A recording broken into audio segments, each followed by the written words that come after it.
How two 1985 baseball cards inspired the Los Angeles Dodgers.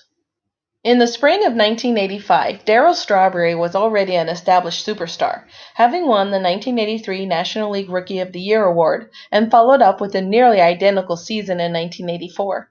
Along with pitching phenom Dwight Gooden and several other strong supporting pieces, Strawberry had the New York Mets on the verge of big things. In the middle of the country, Eric Davis was a relative unknown speedster, hoping to make his mark for the Cincinnati Reds, though manager Pete Rose already had big plans for the youngster. Also that spring, the two young men appeared on Major League Baseball cards at the same time, for the first time. Strawberry was a must-have for just about every fan, and Davis was among the mountains of prospects who made their cardboard debuts in those 1985 sets. The scouting reports were solid, though, and the man who would become Eric the Red was high on most prospecting lists. What most fans and collectors didn't know at the time was that Strawberry and Davis had grown up together in Los Angeles, playing on the same Babe Ruth baseball team until they were picked in the first and the eighth rounds of the 1980 draft, respectively. Can you imagine what a lineup with those two titans must have looked like to opposing pitchers? Well, if you couldn't quite pull off that bit of internal imagery 30-plus years ago, the 1985 Fleer baseball cards could help you out. That Fleer set was notable for its muted gray-brown borders, team-colored inner borders, and the continued use of black and white headshots on the card backs. Oh, and posed shots. I mean, take a look at Google Images results when you search for 1985 Fleer baseball cards. Go ahead.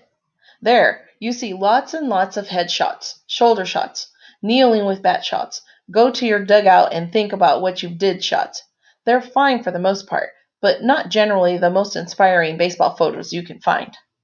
Strawberry and Davis got this treatment too. More specifically, each one got the pose with their bat resting on his batting hand in his shoulder, squared off to the camera and roughly from the letters up. When placed next to each other, the cards of these boyhood teammates were almost like mirror images, Strawberry's smile versus Davis' glare notwithstanding, greatness from left and greatness from right. And though we really didn't know that Davis would be great at the time, Strawberry was already great. The next few years helped cement Darryl as one of the top players in the game, thanks to a World Series victory with the Mets in 1986 and nearly a National League MVP award in 1988. We found out what Davis was all about, too. What he was all about was that blazing speed, lightning-quick power, and general all-around excitement. And yes, injuries.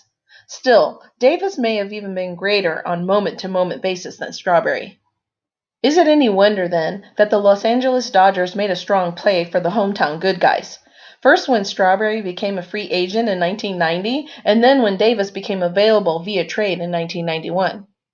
The reunion of these boyhood buddies and future Hall of Famers in Chavez Ravine was the biggest story of the 1991-1992 offseason, and it seemed like the Dodgers were set to dominate, offensively at least, through the middle of the 1990s.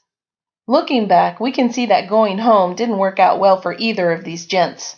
Serious health problems, diminished performance, and overblown expectations took their toll on both Strawberry and Davis, and the homecoming ended in 1993 when the Dodgers traded Davis to the Detroit Tigers, and Strawberry was released the next spring. For a few brief shining moments, though, the Dodgers brought together one of the sport's first dream teams and thrilled fans and collectors from coast to coast.